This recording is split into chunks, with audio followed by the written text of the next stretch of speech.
The amber glow of Edison bulbs cast long shadows across the worn leather booths of Murphy's Tavern, a dive bar tucked away in the Greenwich Village maze where intellectuals had been drowning their existential sorrows for decades. The establishment wore its age like a badge of honor. Scarred mahogany, cigarette-stained walls, and the kind of atmosphere that whispered of 1,000 philosophical arguments settled over whiskey. Behind the bar, Murphy himself polished glasses, with the methodical precision of a man who had witnessed every form of human drama unfold before him. His weathered hands moved in practiced circles, each motion betraying decades of late-night confessions and heated debates that had echoed through these walls. The evening crowd was thin, scattered across the dimly lit space like islands of contemplation. In the far corner, a figure hunched over a notebook, scribbling with the intensity of someone wrestling with the fundamental nature of existence itself. Jean-Paul Sartre, unmistakable despite his casual attire, had traded his Parisian café for this American refuge, seeking solitude to work on his latest manuscript about freedom and moral responsibility. The door creaked open with a sound that seemed to carry the weight of centuries, admitting a gust of cool October air and a man whose presence immediately altered the room's energy. David Hume entered with the unhurried gait of someone accustomed to deep thought, his keen eyes scanning the interior with the curiosity of a natural skeptic.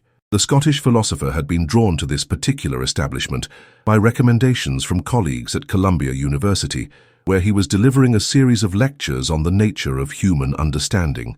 Fate, or perhaps mere coincidence, though both men would have fascinating perspectives on that distinction, led Hume to the bar stool directly adjacent to Sartre's booth.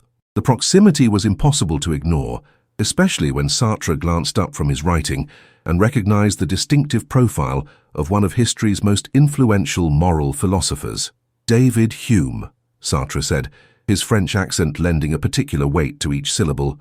He closed his notebook with deliberate care, the gesture suggesting this encounter had suddenly become more important than whatever he had been writing. Hume turned, his expression shifting from mild surprise to genuine pleasure. Jean-Paul Sartre. What an unexpected delight. His Scottish brogue carried warmth despite the formal words. I trust you won't mind if I join you. The evening seems too perfect for solitary drinking. Without waiting for an answer, Hume slid into the booth across from Sartre, signaling Murphy for whiskey. The bartender, sensing the gravity of the moment, despite not recognizing either patron, poured with extra care, leaving the bottle within easy reach. I was just wrestling with questions of moral responsibility, Sartre admitted, gesturing to his closed notebook. The eternal struggle between what we choose to become and what society demands we should be. Hume raised his glass in a toast that seemed to encompass both greeting and philosophical challenge. Our morality, the subject that has launched 1,000 ships and sunk nearly as many philosophical careers. Tell me, do you still believe we create our own moral universe through sheer force of will? The question hung in the air like smoke from Sartre's inevitable cigarette, which he lit with the automatic gesture of a man for whom thinking and smoking were inseparable activities. The flame illuminated his face briefly, revealing the intense concentration that had made him one of the 20th century's most formidable intellectual forces. I believe we are condemned to be free, Sartre replied, exhaling slowly. Every choice we make is a moral choice, whether we acknowledge it or not. When I choose not only for myself but for all humanity, because my choice suggests what I believe a human being should do in similar circumstances. Hume leaned back, a slight smile playing at the corners of his mouth. It was the expression of a man who had spent decades questioning the very foundations that others took for granted. Condemned to be free, what a delightfully dramatic way to describe the human condition. But tell me, if we create morality through our choices, how do we account for the remarkable consistency of moral feelings across cultures and centuries? Surely there's something more fundamental at work than mere individual will. The atmosphere in Murphy's Tavern seemed to thicken with intellectual tension. Other patrons continued their conversations, unaware that they were witnessing a collision between two of history's most influential approaches to understanding human morality. The clash between existentialist freedom and empiricist skepticism was about to unfold over glasses of American whiskey, in a setting that would have amused both philosophers for its perfect imperfection. Sartre leaned forward, his eyes bright with the anticipation of intellectual combat. You speak of consistency, but I see projection.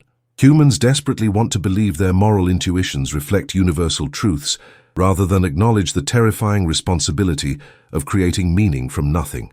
We invent gods and natural laws to avoid confronting our absolute freedom to choose. The debate that would reshape their understanding of morality's nature was about to begin.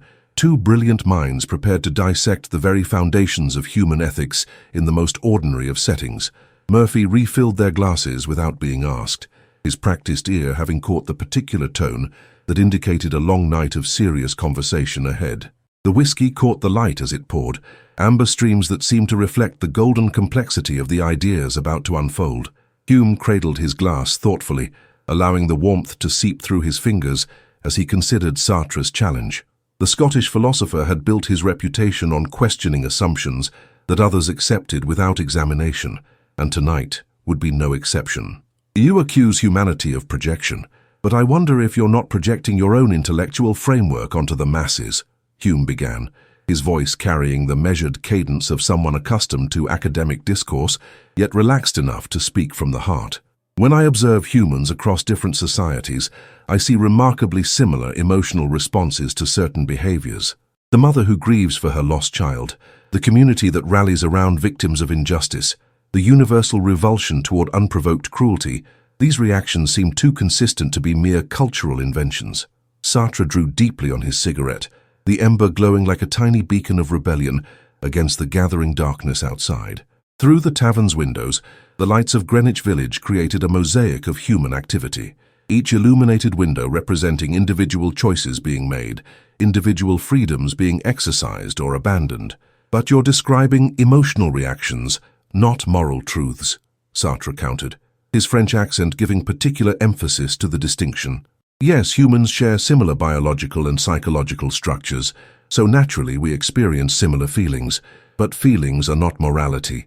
A mother's grief is real and powerful, but it doesn't prove that protecting children is a universal moral law. It simply reflects our evolved capacity for attachment and loss. The conversation was attracting subtle attention from nearby tables. A young graduate student in the corner booth found herself straining to overhear, her own dissertation on moral philosophy suddenly seeming pedestrian compared to this impromptu debate between giants of thought. Hume nodded slowly, acknowledging the point while preparing his counter-argument. You're right that feelings alone don't constitute morality, but you're wrong to dismiss their significance so quickly. When I feel moral approval or disapproval, I'm not simply experiencing a biological reaction. I'm responding to something I perceive as worthy or unworthy of approval. The universality of these responses suggests they're grounded in human nature itself, not in arbitrary cultural construction. Human nature, Sartre repeated, allowing the words to hang in the air like a philosophical challenge. What a convenient fiction. You speak as though humans have some essential nature that determines their moral responses, but that's precisely the illusion I'm trying to dispel. We exist first, then we define ourselves through our choices and actions. What you call human nature is really just the accumulated weight of countless individual decisions, crystallized into social expectations. Murphy, polishing glasses behind the bar, found himself drawn into the rhythm of their exchange, despite understanding perhaps half the references. There was something mesmerizing about watching two minds of this caliber engage in intellectual combat, their words weaving patterns of meaning that seemed to reshape reality with each exchange. Hume took a sip of whiskey, allowing the warmth to spread through his chest before responding. But surely you must acknowledge that our capacity for moral feeling itself requires explanation.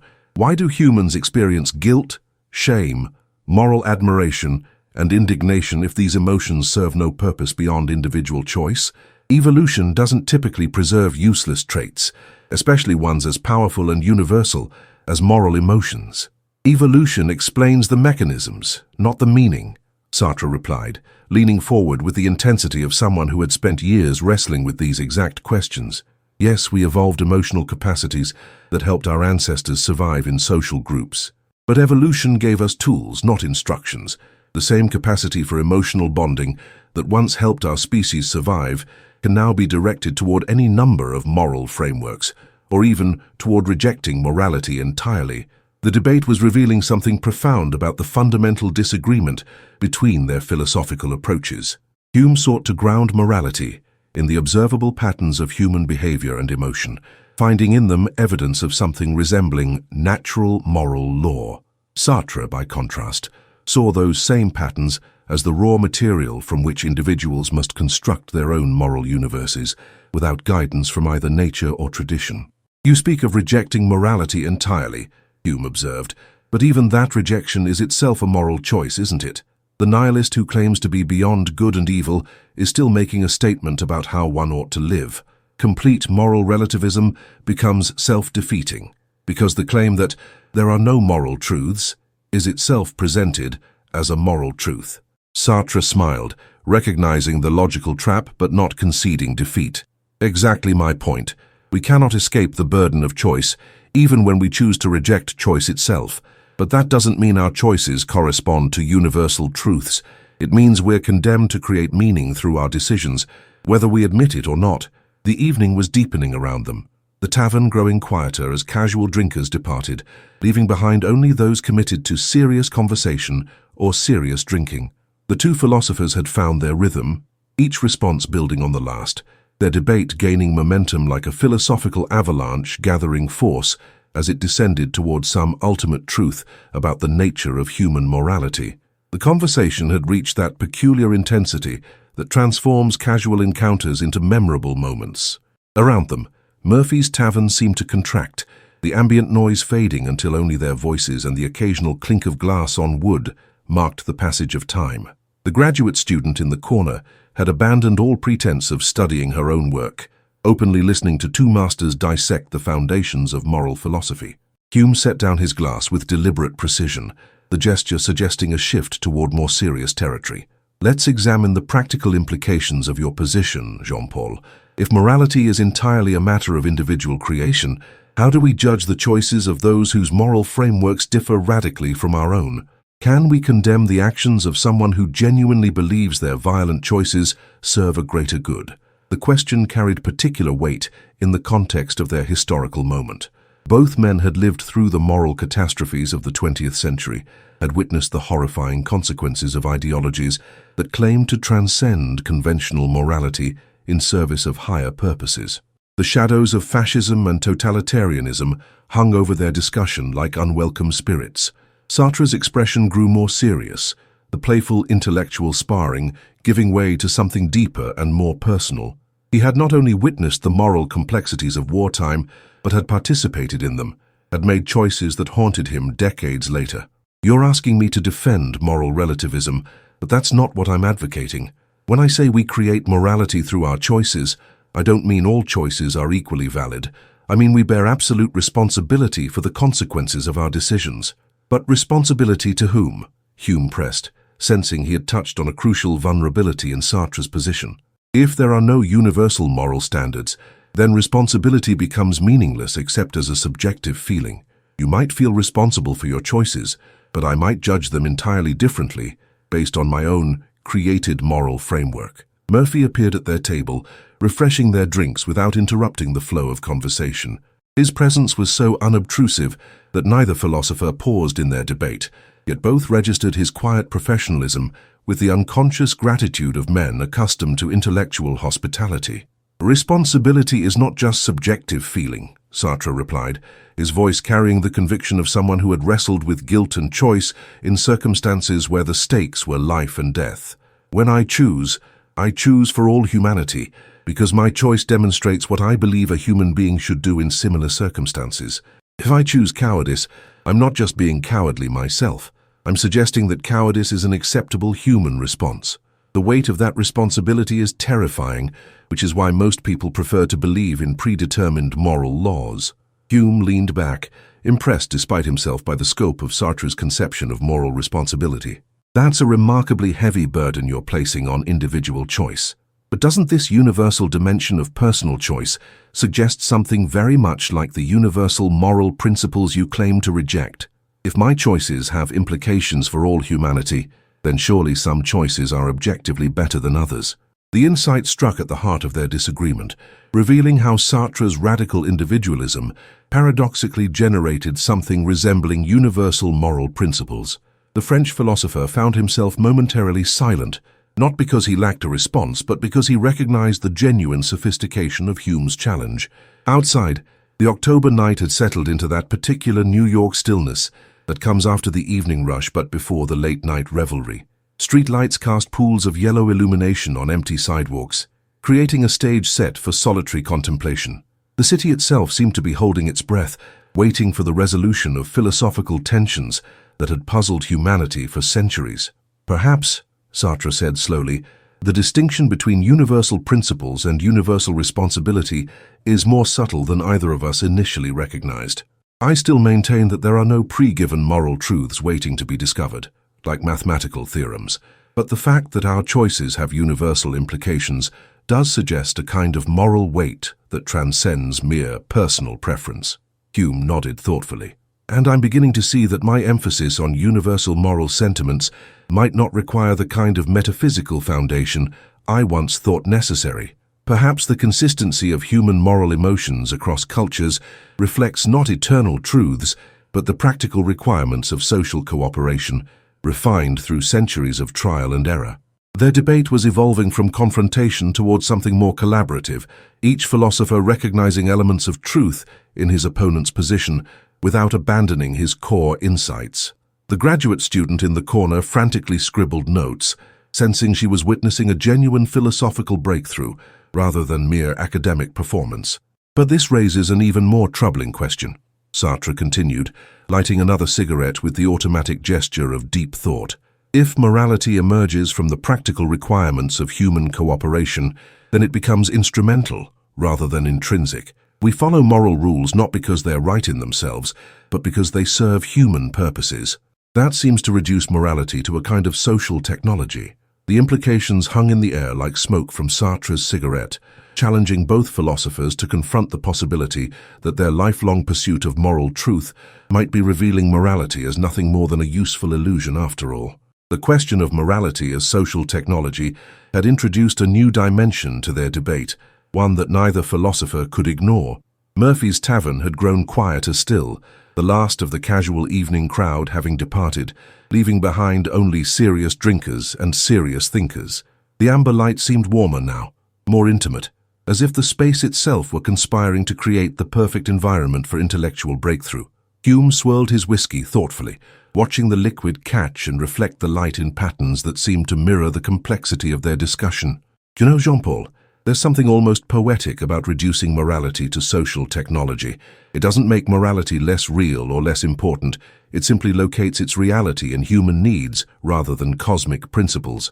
Poetic, perhaps, but also deeply unsettling, Sartre replied, his cigarette creating lazy spirals of smoke that drifted toward the ceiling like philosophical questions seeking answers. If morality is merely instrumental, then we can change it whenever it stops serving our purposes. The prohibition against murder becomes just another rule we can modify if circumstances change sufficiently. The graduate student in the corner found herself holding her breath, sensing they were approaching something profound. Her pen hovered over her notebook as she struggled to capture not just their words, but the growing intensity of their exchange. Hume leaned forward, his eyes bright with the excitement of a man who had spent decades thinking about these exact problems. But consider this. The fact that moral rules serve human purposes doesn't make them arbitrary. Evolution has shaped our emotional responses over millions of years. When I feel moral approval for acts of kindness and moral revulsion for acts of cruelty, I'm not responding arbitrarily. I'm responding according to patterns that have proven beneficial for human flourishing across countless generations. You're making an empirical claim, Sartre observed, but empirical claims can be false. What if our evolved moral emotions sometimes lead us astray? What if the same emotional patterns that helped our ancestors survive in small tribes now prevent us from addressing global challenges that require entirely new forms of moral thinking? The question sparked something in Hume's mind, a recognition that his own skeptical methodology might be turning against his defense of moral sentiment. If human reason was unreliable, as he had famously argued, then perhaps human emotion was equally fallible as a guide to moral truth. Murphy approached their table again, this time settling into conversation rather than simply refreshing drinks. Pardon the interruption, gentlemen, but I couldn't help overhearing. You're talking about whether people are naturally good or bad, right? Whether we need rules to keep us in line, or whether we just naturally know right from wrong? Both philosophers looked at him with surprise, not because a bartender had interrupted their conversation, but because he had distilled their complex debate into such direct terms. There was something refreshing about his practical approach to questions they had been examining through layers of theoretical abstraction. "That's certainly part of it," Hume replied, his natural courtesy extending to include Murphy in their discussion.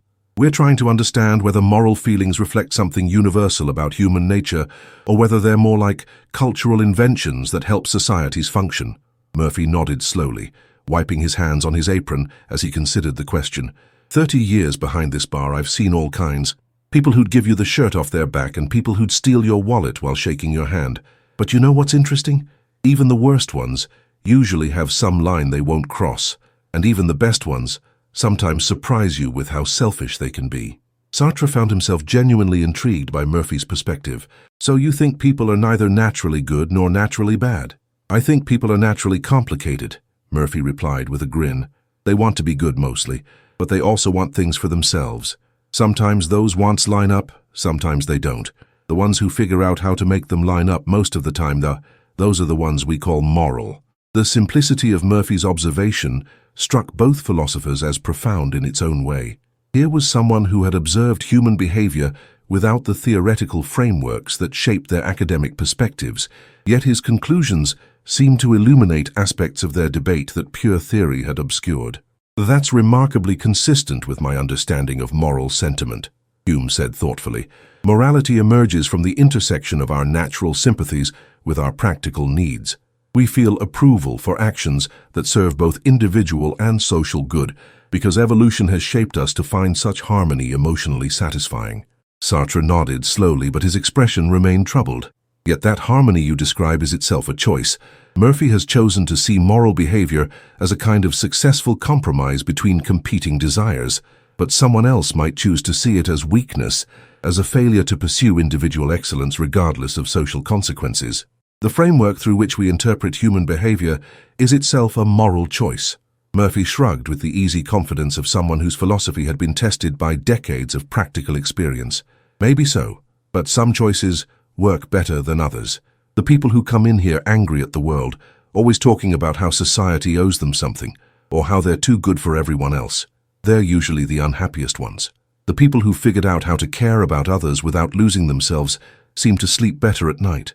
The observation hung in the air like a challenge to both philosophical systems, suggesting that the ultimate test of moral frameworks might be their practical consequences for human happiness rather than their theoretical coherence. Murphy's practical wisdom had shifted the conversation in an unexpected direction, forcing both philosophers to confront the relationship between moral theory and lived experience. The bartender returned to his duties, leaving Sartre and Hume alone with the implications of his observations, but his presence lingered in their discussion like a third voice representing the common sense that academic philosophy sometimes forgot. Sartre stubbed out his cigarette with more force than necessary, the gesture betraying an internal tension that his words had not yet revealed. "Murphy raises an interesting point about happiness and moral choice, but it troubles me deeply. Are we really to judge moral frameworks by their capacity to produce contentment? That seems to reduce ethics to a kind of psychological therapy. Why does that trouble you?" Hume asked, genuinely curious about the emotional undertone in Sartre's response. "If moral systems that promote human flourishing consistently outperform those that promote suffering, isn't that evidence of their superiority? What higher standard could we apply?"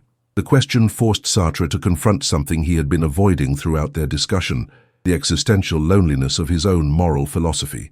He had built his entire intellectual framework around the terrible freedom of individual choice, but that freedom came at the cost of comfort, certainty, and perhaps even happiness. "Because happiness can be a form of bad faith," Sartre replied, his voice carrying the weight of personal experience. "When people choose comfort over authenticity, when they accept social conventions to avoid the anxiety of freedom, they may indeed sleep better at night, but they're not truly living. They're hiding from themselves." The phrase bad faith introduced a new element to their debate, one that revealed the deeply personal stakes underlying their philosophical disagreement. For Sartre, moral authenticity required constant vigilance against the human tendency to deny freedom and responsibility. For Hume, moral sentiment provided a reliable guide that didn't require such exhausting self-scrutiny. You speak of authenticity as though it were self-evidently valuable, Hume observed. But why should authenticity matter more than contentment? If someone finds meaning and happiness in traditional moral frameworks, even if those frameworks are ultimately conventional rather than metaphysically grounded, haven't they achieved something worthwhile? Outside, the October night had deepened into that profound darkness that makes indoor conversations feel more intimate and urgent. The streetlights cast their pools of illumination on empty sidewalks, but inside Murphy's tavern, the warm glow seemed to create a separate world where fundamental questions could be explored without the distractions of daily life. Sartre ordered another drink, his movements betraying the restless energy of someone grappling with ideas that refused to settle into comfortable patterns. You're asking me to defend a value judgment, that authenticity is superior to contentment, but that's precisely the kind of judgment that can't be defended through appeal to universal principles or natural sentiments. It's a choice, and I choose authenticity because I believe human dignity requires acknowledging our radical freedom. But surely you must acknowledge that your choice of authenticity affects others, Hume pressed. When you advocate for radical individual freedom, you're not just making a personal decision, you're proposing a way of life for society. If that way of life increases anxiety and decreases happiness for most people, don't you bear some responsibility for those consequences? The challenge struck at the heart of Sartre's moral philosophy, forcing him to confront the social implications of his radical individualism. Throughout his career, he had wrestled with the tension between personal authenticity and political responsibility, never finding a completely satisfactory resolution. Of course I bear responsibility, Sartre admitted, his honesty characteristic of someone who had spent decades examining his own motivations. But responsibility for what? For telling people truths they might prefer not to hear? For refusing to provide comforting illusions that might make life easier but less genuine? The question isn't whether my philosophy makes people happier. It's whether it makes them more fully human. Murphy had been listening from behind the bar, occasionally glancing over as he cleaned glasses with meditative precision. Now he approached their table again, this time carrying a cup of coffee that suggested the evening might extend well into night. "Can I ask you gentlemen something?" Murphy said, settling into the conversation with the easy familiarity of someone whose establishment had hosted countless philosophical discussions. All this talk about authenticity and happiness, but what about kindness? Seems to me that's what most people actually care about when they talk about morality, whether someone's treating them with kindness or cruelty. The simple question cut through layers of theoretical complexity like a knife through butter. Both philosophers found themselves momentarily speechless, not because they lacked responses, but because Murphy had identified something their elaborate debate had somehow overlooked: the basic human need for compassion and care. Kindness is certainly a moral virtue, Hume agreed slowly, but it raises the same questions we've been discussing. Is kindness valuable because it reflects universal moral truth, or because it serves human needs, or because individuals choose to value it? Sartre nodded, but his expression suggested deeper discomfort with the direction of the conversation. And what do we do when kindness conflicts with authenticity, when being honest requires causing pain, when refusing to enable someone's self-deception feels cruel but seems necessary for their growth? Murphy shrugged with the easy confidence of practical wisdom. Sometimes there's no good answer. Sometimes you just have to choose what you can live with and hope you're wrong about the rest. The admission hung in the air like a philosophical conclusion neither academic had been willing to reach. That moral life might require accepting uncertainty rather than resolving it. Murphy's acknowledgement of moral uncertainty had introduced a new tone to their discussion, one that neither philosopher had anticipated when the evening began.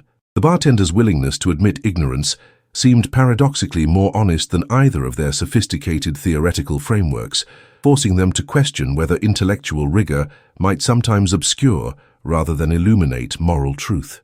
Sartre lit another cigarette, his movements automatic as his mind wrestled with implications he hadn't fully considered before. Murphy's admission troubles me more than it should. If we accept that there are no good answers to some moral questions, then what becomes of moral responsibility? How can we be responsible for choices when we cannot know their ultimate value? Perhaps, Hume suggested, responsibility doesn't require certainty about ultimate value. Perhaps it only requires that we choose based on the best information available to us, guided by moral sentiments that have proven reliable across human experience. Certainty may be a luxury that moral agents cannot afford. The conversation had evolved far beyond their initial disagreement about universal moral principles. Now they were confronting something more fundamental, whether moral philosophy itself might be asking the wrong questions, demanding answers that human experience couldn't provide. The graduate student in the corner had filled several pages with notes, but now she found herself simply listening, sensing that the real insights were emerging not from formal arguments, but from the spaces between arguments, the moments when theory encountered the complexity of lived experience. "You know what's fascinating," Sartre said slowly, "is how our debate keeps returning to practical questions despite our theoretical disagreements. Even though I reject universal moral principles, and you embrace moral sentiment as a guide to universal patterns, we both seem to care about the same things: human dignity, the reduction of suffering, the possibility of authentic relationships." Hume smiled, recognizing the irony that Sartre had identified. Perhaps that convergence tells us something important about morality itself. Regardless of our theoretical frameworks, we're drawn towards similar values because we share fundamental human needs and capacities. The universality I've been defending might emerge from practice rather than preceding it. And perhaps, Sartre added, the individual choice I've been emphasizing only becomes meaningful within the context of shared human concerns. Freedom without connection becomes mere arbitrariness, while connection without freedom becomes mere conformity. Murphy had been wiping down tables nearby, his movements economical and purposeful. Now he paused in his work, drawn back into their conversation by something he heard in their voices, a quality of discovery that even experienced bartenders learn to recognize. "Sounds like you gentlemen might be finding some common ground after all," Murphy observed with a slight smile. "Maybe the answer isn't choosing between individual freedom and universal principles. Maybe it's figuring out how they fit together." The suggestion carried more philosophical weight than Murphy might have intended. He had identified something that formal academic training sometimes missed: the possibility that apparent contradictions might be complementary rather than conflictual, different aspects of a single complex reality rather than mutually exclusive positions. "There's something profound in that observation," Hume acknowledged. "When I examine my own moral sentiments, I find they operate most reliably when I'm making individual choices in social contexts. The universality of moral feeling depends on the particularity of personal decision-making." Sartre nodded thoughtfully, his earlier intensity giving way to something more collaborative. "And when I examine my own choices, I find they only have moral weight when they acknowledge the social fabric within which individual freedom operates. Authenticity without empathy becomes solipsism, while empathy without authenticity becomes manipulation." The October night outside had reached that peculiar stillness that comes in the small hours, when the city seems to hold its breath between day and night. Inside Murphy's tavern, the conversation had achieved its own kind of stillness, a moment of equilibrium where competing ideas had found temporary peace. "So where does that leave us?" Sartre asked, though his tone suggested he was no longer seeking victory in their debate, so much as understanding of its implications. "Have we discovered that morality is universal, or that it's a useful illusion? Or have we discovered that the question itself might be poorly formed?" Hume considered the question seriously, turning his glass in his hands as he searched for words adequate to their emerging insight. "Perhaps we've discovered that morality is both universal and constructed, both grounded in human nature and created through human choice. The universality emerges from the fact that we face similar moral challenges as social beings, with similar emotional and rational capacities. The construction emerges from the fact that we must still choose how to respond to those challenges." Murphy set down his cleaning cloth and approached their table one final time, carrying a fresh pot of coffee and the air of someone preparing to close for the evening. "You know, it's funny, all this talk about morality being universal or made up, but seems to me the only morality that matters is the one you actually practice. Everything else is just conversation." The practical wisdom struck both philosophers as simultaneously obvious and profound, a reminder that moral theory ultimately matters only insofar as it influences moral action, and moral action takes place in the messy complexity of particular situations, where abstract principles must be translated into concrete choices. Their debate was approaching its natural conclusion, but neither man felt the sense of resolution that academic discussions typically sought.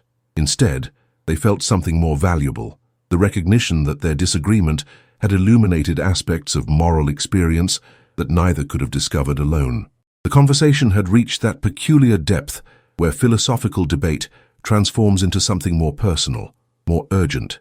The theoretical frameworks that had initially defined their positions now seemed like scaffolding around a structure that was revealing its true shape only as the evening progressed.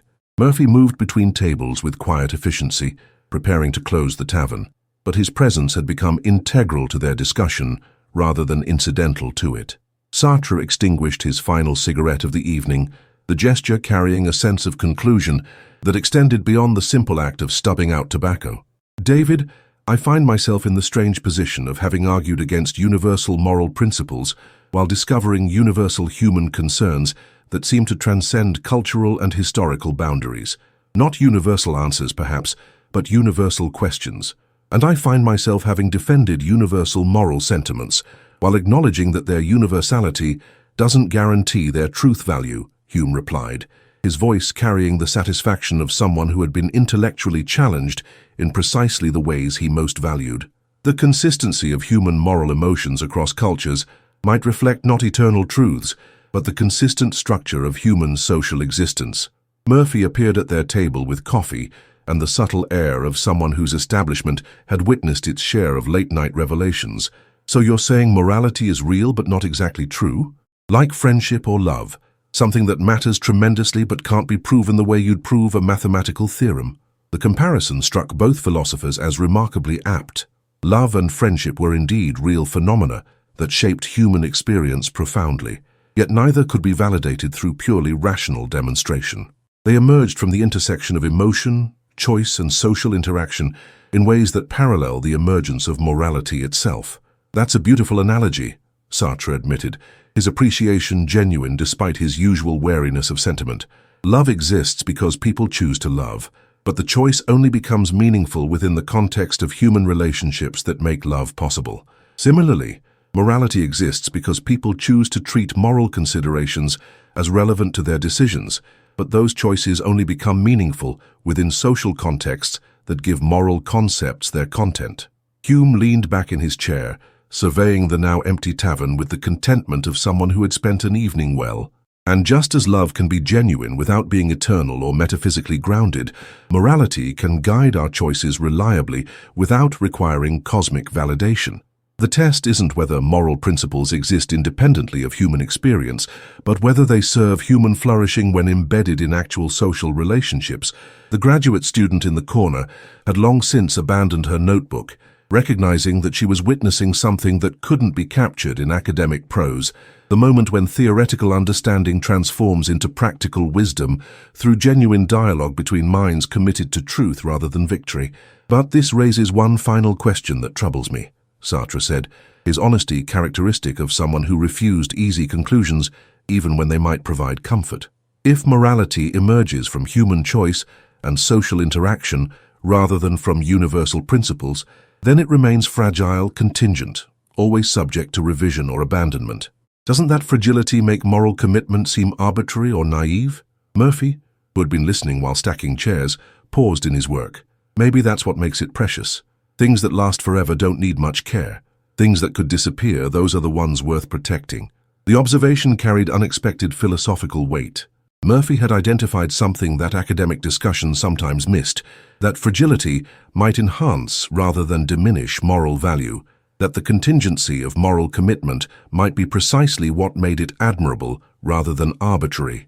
"There's profound wisdom in that perspective," Hume acknowledged. "The fact that moral systems require constant maintenance, that they must be renewed through countless individual choices to remain vital, doesn't make them illusory. It makes them achievements, ongoing human accomplishments rather than discovered facts." Sartre nodded slowly, his expression reflecting the complex satisfaction of someone whose deepest convictions had been challenged and refined rather than simply confirmed or refuted. And perhaps that's what authenticity really means in moral contexts, not the discovery of pre-given truth, but the courageous willingness to participate in the ongoing creation of moral reality, knowing that our choices matter precisely because they're not guaranteed by anything beyond human commitment. The evening had come full circle, returning to questions of authenticity and choice, but with deeper understanding of their social dimensions. Their debate had not resolved the tension between universal and particular, between discovery and creation, but it had illuminated why that tension might be productive rather than problematic. Murphy finished stacking the last chairs and approached their table with the easy manner of someone delivering a final verdict. "Gentlemen, it's been a privilege listening to you work through these questions, but if you want my opinion, the answer to whether morality is universal or made up is simple. It's both, and that's what makes it interesting." As they prepared to leave Murphy's tavern, both philosophers carried with them not the certainty of having solved fundamental questions about morality, but something more valuable, a deeper appreciation for the complexity of moral experience and the ongoing human project of creating meaning through choices made in community with others. The debate between universal principles and individual construction had given way to recognition of their interdependence, each necessary for the other to achieve its full significance. Outside, the October night air carried the promise of dawn still hours away, and the city stretched around them, filled with countless individuals making moral choices whose ultimate justification remained mysterious, but whose immediate importance was beyond question. In the end, perhaps that was enough. Perhaps that